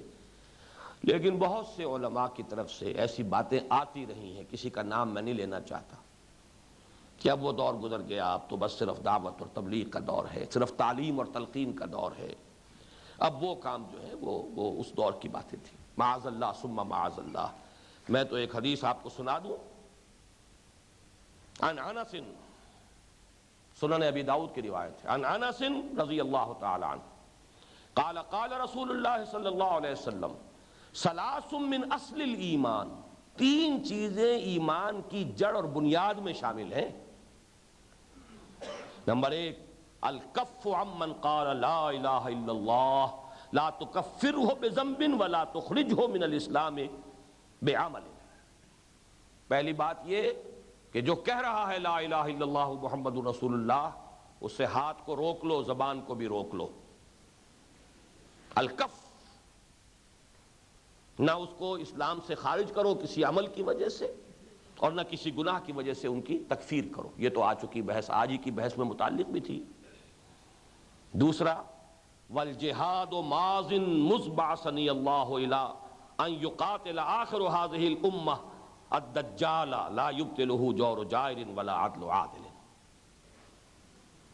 جہاد جاری رہے گا اس دن سے، جس دن سے کہ اللہ نے مجھے مبعوث کیا، اس وقت تک جبکہ اس امت کا آخری حصہ دجال سے قتال کرے گا۔ اور اس جہاد کو اور اس قتال کو، یہاں پہ ایک ہی جگہ قتال کا لفظ بھی آ گیا ہے اور جہاد بھی، اس کو نہ کسی ظالم کا ظلم ختم کر سکتا ہے اور نہ کسی عادل کا عدل ختم کر سکتا ہے۔ اگر مقصد یہی ہے کہ اللہ کے دین کو غالب کرنا ہے تو کوئی شخص ذاتی طور پر چاہے اپنی زندگی میں اس میں کوئی کوتاہیاں ہیں، مقصد یہ ہو جنگ کا، تو وہ جہاد فی سبیل اللہ رہے۔ اور تیسری چیز، والایمان بالاقدار، قدر، اقدار یا تقدیر پر ایمان، اس پر گفتگو کل ہوگی انشاءاللہ، یہ آج کا موضوع نہیں ہے۔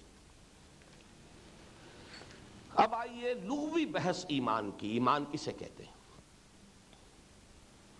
جیسے میں نے ایمان کی نہیں، جہاد کی، ایمان کی بحث تو پرسوں کر چکے ہیں ہم، ثقیل بھی کچھ زیادہ ہی ہو گئی تھی، طویل بھی زیادہ ہی ہو گئی تھی۔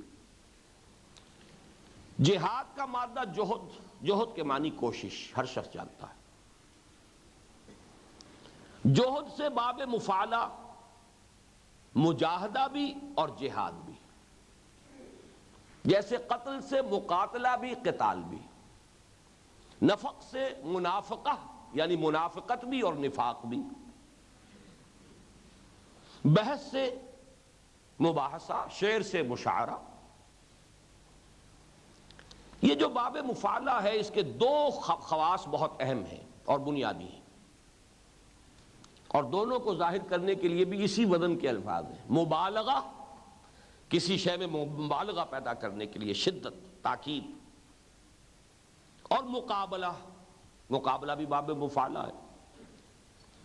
یعنی جوہد جو ہے یک طرفہ عمل ہے، آپ کوشش کر رہے ہیں، لیکن جب آپ کی کوشش کے راستے میں کسی اور کی کوشش آڑے آ گئی، اب جب کوشش سے مقابلہ کرے گی تو یہ مجاہدہ ہے یا جہاد ہے۔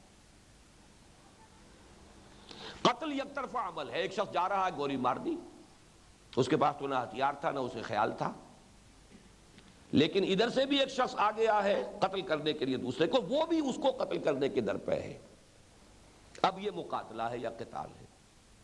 یک طرفہ عمل قتل، جب قتل کے لیے دونوں در پہ ہو تو مقاتلہ، یک طرفہ کوشش جوہد، کوششوں کا مقابلہ، کوششوں کا ٹکراؤ، یہ جہاد یا مجاہدہ۔ فارسی میں ہم ایک لفظ غلط العام کے طور پر استعمال کرتے ہیں، کشمکش۔ کشمکش کا اصل مفہوم اور ہے فارسی میں۔ فارسی میں آپ اس جہاد کے مفہوم کو ادا کریں گے کشاکش، رسہ کشی، ادھر سے وہ کھینچ رہے ہیں ادھر سے وہ کھینچ رہے ہیں۔ اور وہ شعر مجھے یاد آ گیا ہے، کشاکش خس و دریا ہے دیدنی کوثر، الجھ رہے ہیں زمانے سے چند دیوانے۔ کشاکش انگریزی میں بھی عرض کر دوں، جوہد کیا ہے؟ To exert oneself, one's utmost for something, یہاں لفظ فار آئے گا، پریپوزیشن فار آئے گا، to exert one's utmost for something. اور جہاد کا ترجمہ ہوگا to struggle for some cause against something. Struggle میں اگینسٹ آتا ہے، تو اسٹرگل اگینسٹ ہیوی آڈس۔ تو جوہد اور جہاد میں یہ فرق ہے۔ اب نوٹ کیجئے، اس جہاد کے 3 مراحل ہیں جلی اور کچھ مراحل ہیں خفی۔ پہلا جہاد، جیسے ہی ایمان دل میں داخل ہو گیا، میں اس کو نقشہ کھینچ دینا چاہتا ہوں، یہ دل ہمارے جسم میں ہے، اس جسم میں کچھ حیوانی داعیات بھی ہیں، اینیمل انسٹنکٹس بھی ہیں، نفس امارہ بھی ہے، خواہشات بھی ہیں، شہوات بھی ہیں۔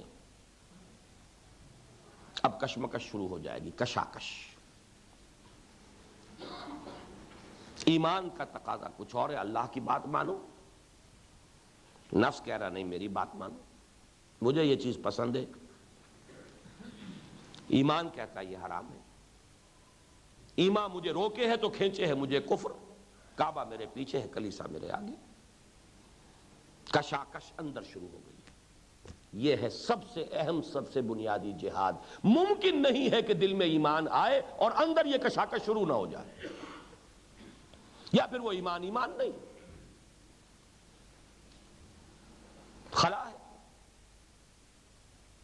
دل میں ایمان آئے گا تو اینیمل انسٹنکٹس، اڈ یا لیبیڈو، نفس امارہ، جو بھی کہیں، خواہشات، شہوات، حیوانی جبلتیں، ان کے ساتھ تصادم شروع ہو جائے گا،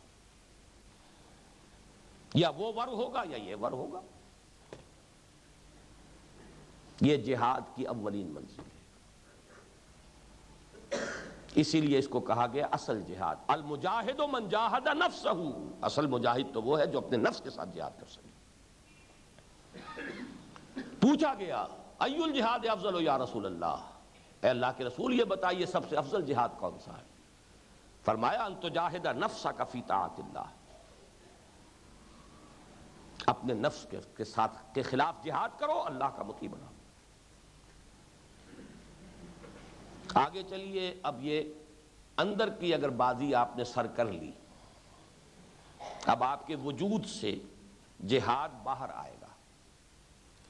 باہر ماحول ہے، اس میں غلط نظریات ہیں، شرک ہے، الحاد ہے، مادہ پرستی ہے، شیطان کی دعوت ہے۔ اب اگر وہ واقعی ایمان تھا اور ہے، اب کشمکش لازماً باہر شروع ہو جائے گی، اس کو آپ کہیں گے نظریاتی کشاکش۔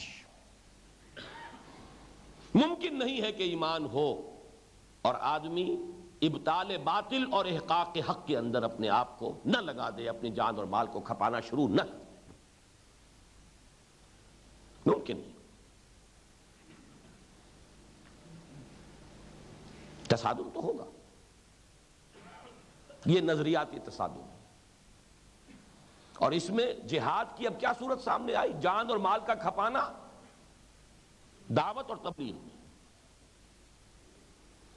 اگلا مرحلہ ہے، خارج میں ایک نظام موجود ہے، سرمایہ دارانہ نظام ہے، جاگیردارانہ نظام ہے، کمیونزم کا نظام ہے، ظالمانہ نظام ہے، آمرانہ نظام ہے، اللہ کا قانون نہیں ہے، کسی اور کا قانون چل رہا ہے، اللہ کی حاکمیت نہیں ہے، اس کے خلاف بغاوت ہے، کسی اور کی حاکمیت کے اصول پر نظام چل رہا ہے۔ اگر ایمان ہے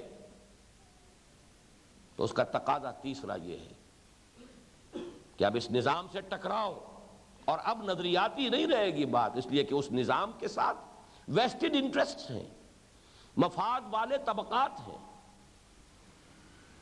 جن کو مراعات حاصل ہے، مراعات یافتہ طبقات، وہ اس نظام کو ڈیفینڈ کریں گے، آپ کو ان سے ٹکرانا ہوگا۔ اب یہ جسمانی ٹکراؤ آئے گا، طاقت کا طاقت سے ٹکراؤ۔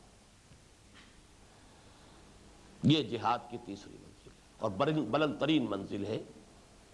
ویسے یہ کہ یہ جو 3 منزلیں میں نے بیان کی ہیں، ان کو 3 سے ضرب بھی دے لیجئے، 3 ضرب 3 9 منزلیں ہیں۔ کس معنی میں؟ پہلی منزل پر اپنے نفس سے بھی لڑائی کرنی ہے، شیطان جو اس میں پھونکے مارتا رہتا ہے، الذی یوسوس فی صدور الناس، اس سے بھی جنگ کرنی ہے۔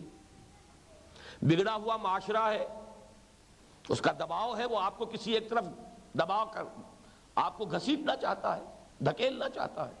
زمانہ باتوں سازت با زمانہ بساز، اگر آپ یہ چاہتے ہیں کہ نہیں تو زمانہ باتوں سازت با زمانہ ستیز۔ 3 جہاد کریں گے تو اللہ کے بندے بنیں گے خود، ابھی دوسروں کو بندہ بنانا تو دور کی بات ہے۔ نفس سے جہاد، بگڑے ہوئے معاشرے کے خلاف کشاکش، اور شیطان لعین سے جہاد۔ ان الشیطان لکم عدو فاتخذوہ عدوا، یہ تمہارا دشمن ہے، اسے دشمن سمجھو، دشمنی کرو اس سے، لڑو اس سے۔ دوسرے لیول پر دعوت و تبلیغ کے بھی 3 لیولز ہیں۔ انٹلیکچوئلز کو دعوت دی جائے گی بالحکمہ، عوام الناس کو دعوت دی جائے گی بالموعظۃ الحسنہ، اور بگڑے ٹگڑوں کا علاج جو ہے وہ ہوگا مجادلہ اور مناظرہ۔ تینوں کے لیے مختلف قسم کی صلاحیتیں درکار ہیں۔ مناظرے اور مجادلے کے لیے کچھ اور صلاحیت درکار ہے، وعظ کے لیے کچھ اور صلاحیت جو ہے کفایت کر جائے گی، اور انٹلیکچوئلز کلموا الناس علی قدر عقولہم، ان کے لیے کچھ اور صلاحیت درکار ہے۔ ادع الی سبیل ربک بالحکمۃ والموعظۃ الحسنۃ وجادلہم باللتی احسن۔